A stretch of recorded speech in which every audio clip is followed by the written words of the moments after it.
Entramos ahora a una extensa sección que va del capítulo 12, versículo 1, hasta el capítulo 28, versículo 68, hasta el final del capítulo 28, que es propiamente, si le tuviéramos que poner un título a esta gran sección, es el libro de la ley, ni más ni menos. Esta parte del Deuteronomio es lo más parecido, pero lo más parecido a un libro legal, con todas las letras. Contiene diferentes tipos de leyes relativas a todos los aspectos de la vida del pueblo, como esto que también habíamos encontrado en el Código de la Alianza en el libro del Éxodo, ¿no? Lo que se refiere al culto, lo que se refiere a los crímenes, a las leyes sociales, digamos, abarca toda la vida de la comunidad de Israel.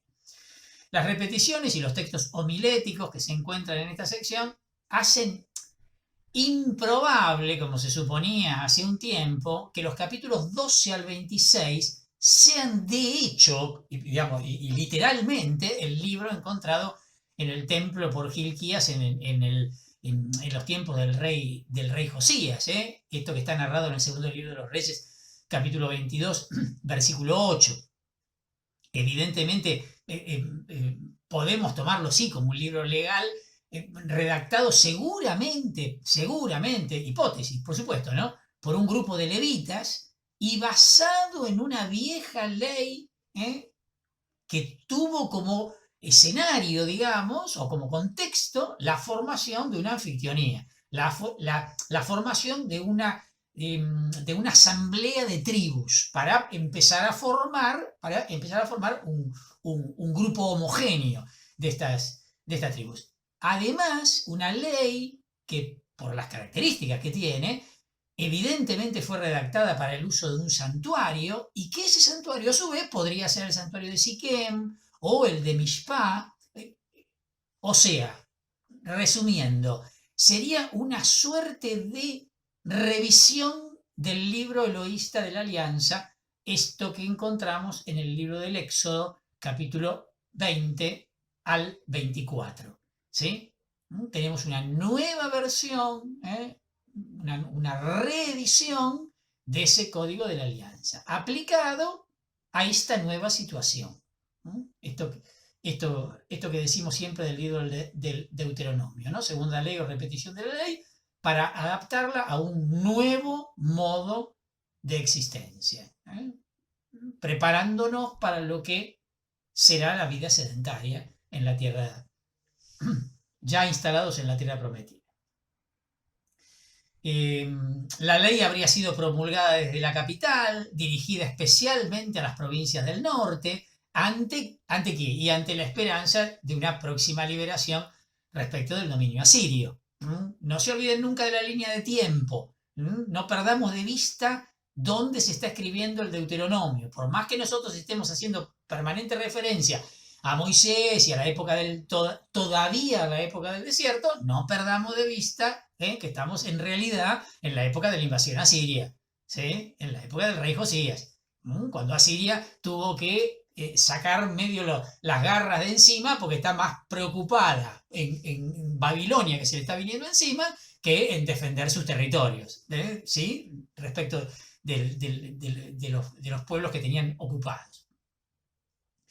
Evidentemente, como ya dijimos en más de una oportunidad, quería hacer un programa para una reanimación religiosa y nacional, ¿no?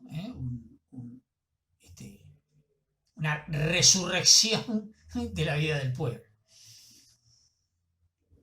Empezamos con la lectura. Vamos a leer entonces los primeros versículos del capítulo 12. Vamos a leer del 1 al 14. Estos son los preceptos y las leyes que ustedes deberán observar y poner en práctica mientras vivan en la tierra que el Señor, el Dios de tus padres, te da en posesión. Harán desaparecer todos los lugares de culto donde las naciones que ustedes van a desposeer sirven a sus dioses, en las montañas, sobre las colinas y debajo de todo árbol frondoso. Derriben sus altares, rompan sus piedras conmemorativas, prendan fuego a sus postes sagrados, destruyan las imágenes de sus ídolos y borren hasta sus nombres de aquel lugar. Pero con el Señor su Dios ustedes se comportarán de una manera distinta. Irán a buscarlo al lugar que Él elija entre todas las tribus para constituirlo morada de su nombre. Solamente allí presentarán sus holocaustos y sacrificios, sus diezmos y sus dones, sus ofrendas votivas y voluntarias y también las primicias de sus ganados y rebaños. Allí ustedes y sus familias comerán en la presencia del Señor su Dios y se alegrarán por todos los beneficios que hayan obtenido de su trabajo, porque el Señor, tu Dios, te bendijo. Entonces no se comportarán como lo hacemos ahora. Aquí cada uno hace lo que mejor le parece, porque todavía no han entrado en el lugar del descanso y en la herencia que el Señor tu Dios te dará. Pero cuando pasen el Jordán y se establezcan en la tierra que el Señor su Dios les dará como herencia, cuando Él les dé el descanso, librándolos de todos los enemigos que están a su alrededor, y ustedes se sientan seguros, llevarán al lugar que el Señor su Dios elija para constituirlo morada de su nombre, todo lo que yo les ordeno, sus holocaustos y sacrificios, sus diezmos, sus dones y las ofrendas escogidas que le hayan prometido al Señor mediante un voto. Y ustedes se alegrarán en la presencia del Señor su Dios, junto con sus hijos y sus hijas, sus esclavos y sus esclavas, y también con el levita que viva en sus ciudades, ya que él no tendrá posesión ni herencia entre ustedes. Ten cuidado entonces de no ofrecer tus holocaustos en cualquier santuario que veas. Los ofrecerás únicamente en el lugar elegido por el Señor tu Dios, en una de tus tribus, y allí harás todo lo que yo te ordeno. Bueno, el versículo 1 es el título que se aplica a toda la ley. ¿Sí? Es el título, concretamente. Versículo 2. La ley del santuario aparece en primer lugar. Lo mismo que en el código eloísta. Los dos tenemos referencia en el norte, en las tradiciones del norte, del libro del Éxodo capítulo 20. Porque la ley se conserva en el santuario y está íntimamente vinculada al culto, y porque el santuario de hecho es el centro de la vida de la comunidad. El capítulo 12 es una fusión de 2 o quizá 3 versiones de la ley de un santuario único. Si ustedes recuerdan, en varias oportunidades hemos dicho que el Deuteronomio se refiere permanentemente al lugar de donde Dios quiera instalarse, donde Dios quiera poner su morada. Bueno, llegamos finalmente al capítulo 12, que venimos haciendo referencia de hace un montón. ¿Sí? Bueno, llegamos al lugar donde esto está dicho clarísimamente. ¿Sí? Versículo 5, el lugar que Él elija, ¿no? En Éxodo 20:24 decía, en todo lugar donde yo haga memorable mi nombre, en varios lugares. El ideal de un solo santuario central para las tribus, Siquem, Silo, Mishpá, donde sea, puede deducirse fácilmente de la historia y la reforma de Josías. Podría interpretarse como una resurrección de ese ideal aplicado naturalmente a la capital de la nación, que es Jerusalén. Es como el rejunte de todas las tradiciones que hacían fuerza sobre la realidad del santuario, pero ahora aplicado a la ciudad que corresponde, que es la capital del imperio. Acuérdense, piensen que en la época de Josías ya el reino del norte no existe más. Y por lo tanto quedó recontra fortalecido lo que se llamaba el reino de Judá. Antes estaban permanentemente en competencia, ¿se acuerdan? ¿No? Todo lo que habíamos hablado de Jeroboam, cuando para independizarse del templo de Jerusalén, toma estos 2 santuarios del reino del norte, el de Dan y el de Betel, y pone los becerros de oro para rendirle culto. Bueno, en la época de Josías ya estamos más allá de todo eso. Ya pasó todo eso. Y Josías está tratando de hacer una reforma donde todo eso quede atrás. Y ahora con la única capital en Jerusalén. Bueno, evidentemente, acá se está haciendo la referencia a este único santuario, ahora claramente es el templo de Jerusalén, ¿no? La palabra Macom, lugar, es el término técnico usado por la tradición eloísta para referirse al santuario, ¿no? Lo mismo aparece en Génesis 22 y en la historia de deuteronomista también va a aparecer en el segundo libro de Samuel, en el primer libro de los Reyes. Bueno, es una palabra técnica para referirse al santuario. La idea de la morada de su nombre, así como aparece en nuestro texto, en el santuario, en medio de su pueblo, tenemos que relacionarlo obviamente con el arca. Esta idea no solo influyó profundamente en la historia deuteronomista, sino también en textos del Nuevo Testamento, que se sirvieron de la misma imagen. Por ejemplo, ni más ni menos que el prólogo del Evangelio de Juan, cuando en el versículo 14, del capítulo 1 del Evangelio de Juan, dice, y el Verbo se hizo carne y plantó su morada entre nosotros, ¿no? Y puso su tienda entre nosotros. Esa sería la traducción como más, como más literal, ¿no? Plantó su tienda entre nosotros, en referencia a la morada de Dios en medio de su pueblo. Tal cual, tal cual. En el versículo 7, la participación alegre en la liturgia, bueno, es característica del Deuteronomio, ¿no? La liturgia no es otra cosa que la celebración de la fe, concretamente. Entonces, bueno, dado que el libro del Deuteronomio es un texto litúrgico por excelencia, obviamente que la alegría tenía que estar presente. Versículo 8, este versículo da a entender que los israelitas están en Canaán. Aquí, vieron que dice, aquí cada uno hace lo que mejor le parece. Bueno, se refiere fundamentalmente a frecuentar santuarios locales, como se puede ver, de hecho lo vamos a ver en el libro de los jueces, donde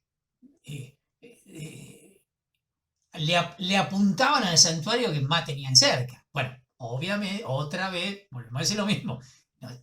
El texto se está refiriendo a una época donde ya todo eso quedó en el pasado, ¿sí? En el versículo 9 aparece el término lugar de descanso, que es empleado por la tradición deuteronomista para designar a Canaán como lugar, descanso en el sentido como lugar de realización de las promesas divinas, en este sentido, ¿no? En las tradiciones anteriores este término se relacionaba también con el arca. En el versículo 10 se repite la misma idea, nada más que de otra forma. Continúo la lectura, capítulo 12, vamos a leer ahora del versículo 15 al 28.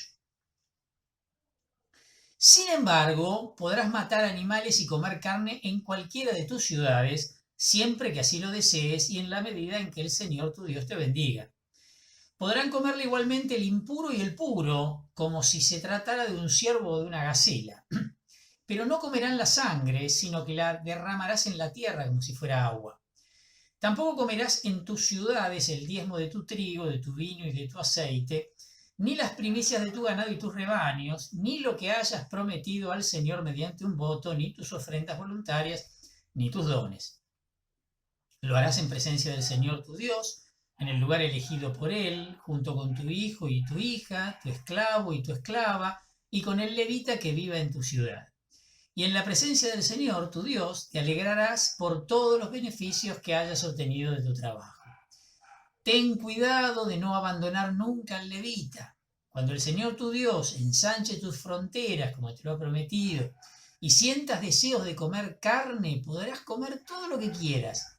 Si el lugar que el Señor tu Dios elija para constituirlo morada de su nombre se encuentra demasiado lejos, tú mismo podrás matar, conforme a mis prescripciones, los animales del ganado mayor o menor que el Señor tu Dios te dará, y comerás en tu ciudad todo lo que quieras, del mismo modo que se come una gacela o un ciervo.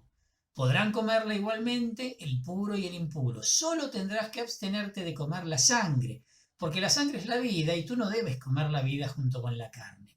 Por eso derramarás la sangre en la tierra como si fuera agua. Así serán felices tú y tus hijos después de ti, porque habrás realizado lo que es bueno y recto a los ojos del Señor tu Dios.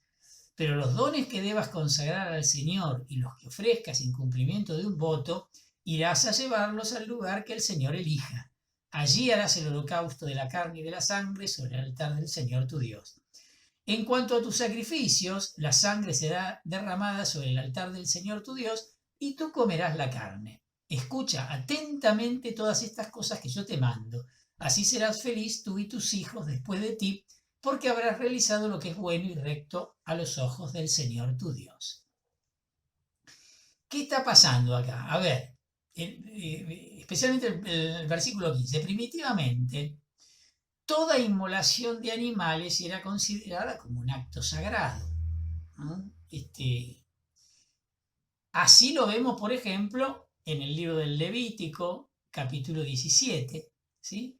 Pero en el Deuteronomio, lo sagrado quedó reducido a abstenerse de la sangre, que era justamente la portadora de la vida, ¿eh? Un antiguo tabú religioso que, bueno, que ya vimos que viene desde el libro del Génesis, ¿no? Después de el diluvio, cuando Dios le vuelve a repetir a Noé la misma palabra que le había dicho a Noé y a su familia, la misma palabra que le había dicho a Adán y Eva, nada más que ahora pueden comer la carne, pero ojo, no la vayan a comer con la sangre, ¿no? Los levitas, tal cual dice el versículo 19, no tenían una residencia fija ni medios para sustentarse independientemente. Por ese motivo es que son encomendados entonces a la caridad de los fieles, a quienes de hecho ellos servían, ¿no? Entonces era como una contrapartida en este sentido. ¿Qué encontramos en este texto? Principalmente, digo, en versículos 20-21 en particular, ¿no? Esta legislación surgió a causa del cambio de vida seminómada de una vida sedentaria. Claro, en un reino tan extenso, había gente que estaba muy lejos del templo, concretamente digo, del templo de Jerusalén.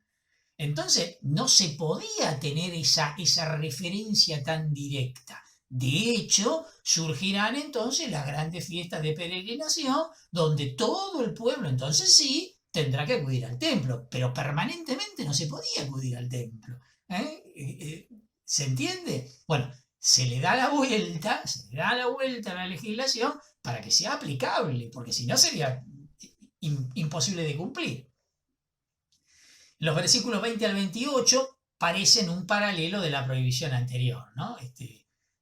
Es muy repetitivo el texto, se habrán dado cuenta en la lectura. Vamos a leer los últimos versículos del 29 al 31. Y cuando el Señor tu Dios extirpe a las naciones que tú vas a desposeer, cuando las desalojes y te instales en su territorio, ten cuidado, no sea que caigas en una trampa. No sigas su ejemplo después que hayan desaparecido de tu presencia, ni hagas averiguaciones respecto de sus dioses diciendo, ¿cómo servían a sus dioses estas naciones para que yo pueda hacer lo mismo? No obres de esa manera con el Señor tu Dios, porque Él considera abominable y detesta todo lo que ellas hacen para honrar a sus dioses, ya que llegan incluso a quemar a sus hijos y a sus hijas en homenaje a esos dioses.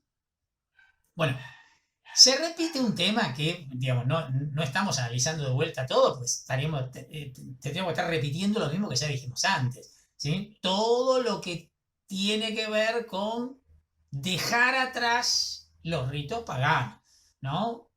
En varias oportunidades aparece el tema de derribar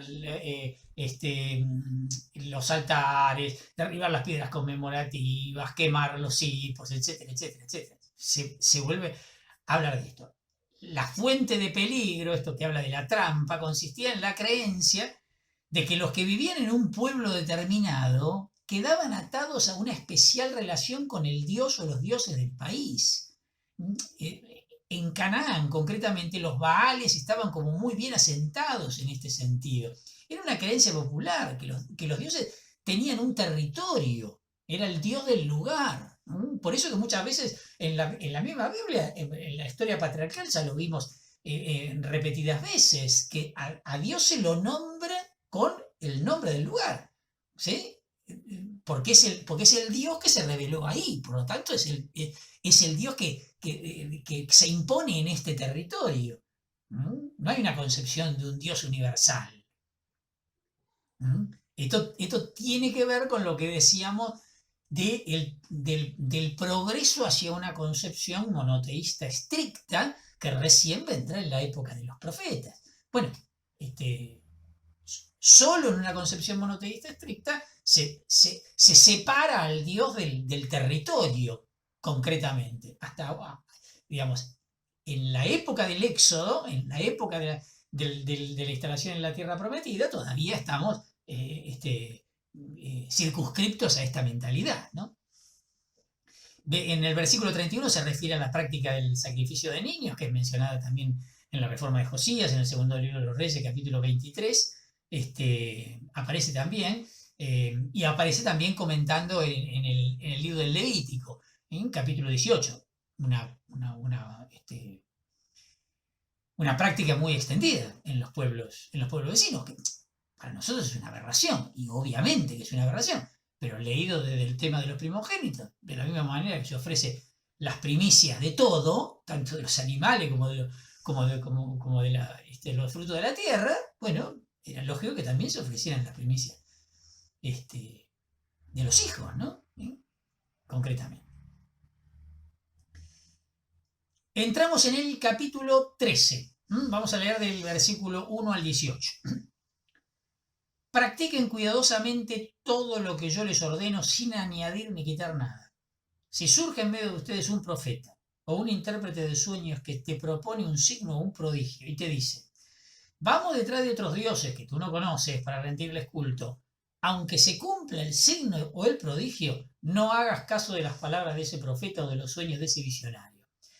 Porque el Señor su Dios los pone a prueba para ver si ustedes lo aman realmente con todo su corazón y con toda su alma.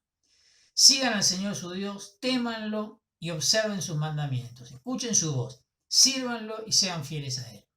Y ese profeta o ese intérprete de sueños deberá ser castigado con la muerte por haber incitado a la rebelión contra el Señor tu Dios, el que te hizo salir de Egipto y te rescató de la esclavitud, para desviarte del camino por donde Él te ordenó que fueras. Así hará desaparecer el mal de entre ustedes.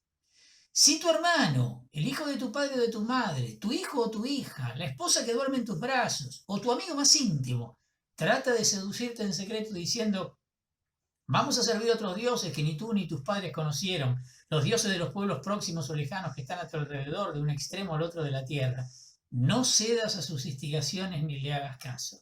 Sé implacable con él, no lo perdones ni lo encubras.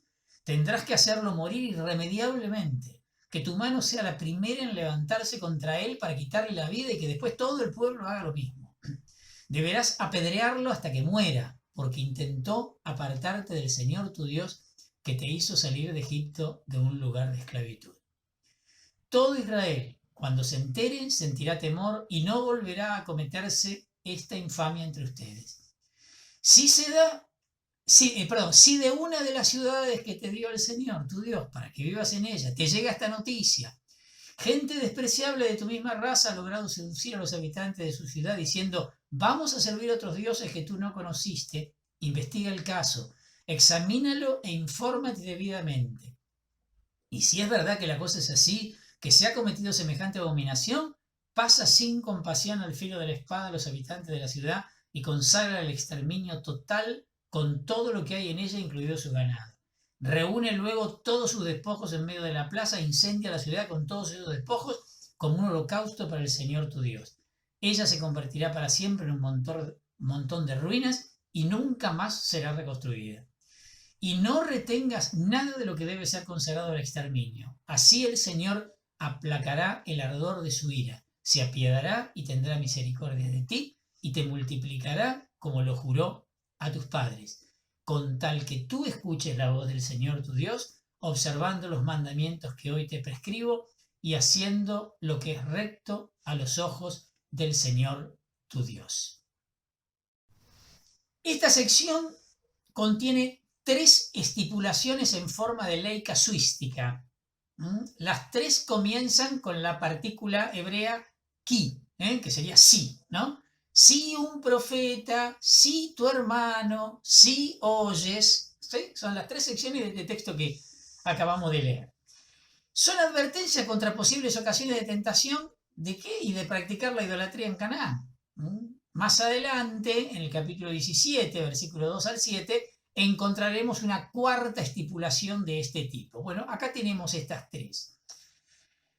Teniendo en cuenta la situación, y especialmente la semejanza en la forma de las secciones, también con la misma forma casuística que vamos a encontrar en el libro del profeta Ezequiel, en el capítulo 14 y en particular en el capítulo 18, podemos sacar la conclusión de que este texto pertenece a la reelaboración final que se habrá hecho del Deuteronomio recién a la vuelta del destierro, ¿no? A veces jugamos con la época de Josías. Bueno, no, esto lo tenemos que mandar allá, a periodo persa, definitivamente. ¿Sí? En el versículo 1, en el que aparece en nuestra Biblia como versículo 1, en el texto masorético, en el texto hebreo, es el versículo 32 del capítulo 12. Esto se lo digo porque según qué Biblia lean por ahí, el versículo 1 puede aparecer como versículo 32 del capítulo 12 o como versículo 1 del capítulo 13. Bueno, en nuestro caso aparece como uno del 13. Como heredero de la tradición eloísta, el Deuteronomio le da mucha importancia al tema de la profecía y al tema de los sueños. ¿Sí? La referencia que hay en el versículo 2 claramente apunta a esto. En el capítulo 18, ya lo vamos a ver, versículo 22, la prueba de que un profeta es verdadero es el cumplimiento de lo que predice, digamos, ¿no? De lo que predica. Pero esto tiene que ir acompañado de la fidelidad a Yahvé. Ya lo veremos porque es un texto muy importante este que aparece en el capítulo 18 porque va a expresar de algún modo, bueno, o va a estar ubicado ahí lo que sería la esperanza mesiánica como profeta escatológico, que aparece ahí al modo de Moisés. Ya lo vamos a ver bien cuando lleguemos. Versículo 6, por haber incitado a la rebelión contra el Señor. Esta frase que parece surgir del lenguaje con el que se nombra a Yahvé como rey, especialmente, por eso se habla de una rebelión contra él, se emplea solo aquí y en el libro del profeta Jeremías, en el capítulo 28 y en el capítulo 29. Y en ambos casos, en estos únicos casos, en donde aparece, siempre se refiere a los falsos profetas. Si tu hermano, tu hijo o tu hija, digamos, está claro, nada puede interponerse en el camino del reconocimiento y del culto al único Dios verdadero, ¿no? Digamos, ni tu hijo, ni tu hija, ni tu propia esposa, quien sea. Es más, vos vas a ser el que tiene que tomar la iniciativa en tirar la primera piedra, por decirlo de alguna manera, ¿no? Y todo el pueblo atrás tuyo. Bueno, tremendo esto, ¿no? El versículo 14 dice, gente despreciable de tu misma raza, los hijos de Belial, según otras traducciones, o sin provecho o inútiles. Es una expresión que se emplea frecuentemente en la historia de deuteronomista, para hablar como hijo del demonio, concretamente. En el libro del profeta Nahum, en el capítulo 1, en el capítulo 2, es un seudónimo profético para referirse al enemigo asirio, o sea, el enemigo por excelencia, ¿no? Y es un nombre propio que a su vez significa muerte. Entendido en este sentido también como un demonio o espíritu maligno, también aparece en la literatura de Qumran. Y en la segunda carta a los Corintios, capítulo 6, versículo 15, miren lo que dice Pablo en referencia a esto que estamos diciendo, ¿no? Dice, leo los versículos 14 al 18. No tengan relaciones indebidas con los que no creen, porque ¿qué tienen en común la justicia con la iniquidad o la luz con las tinieblas? ¿Qué entendimiento puede haber entre Cristo y Belial? ¿O qué unión entre el creyente y el que no cree? ¿Qué acuerdo entre el templo de Dios y los ídolos? Porque nosotros somos el templo del Dios viviente, como lo dijo el mismo Dios. Yo habitaré y caminaré en medio de ellos. Seré su Dios y ellos serán mi pueblo. Por eso salgan de en medio de esa gente y pónganse aparte, dice el Señor. No toquen nada impuro y yo los recibiré. Y seré para ustedes un padre y ustedes serán mis hijos y mis hijas, dice el Señor Todopoderoso. Miren, Pablo está recogiendo esto, diciendo. Y finalmente, versículos 17 y 18, esta exhortación final, bien al estilo del Deuteronomio, muestra el contexto litúrgico de la legislación.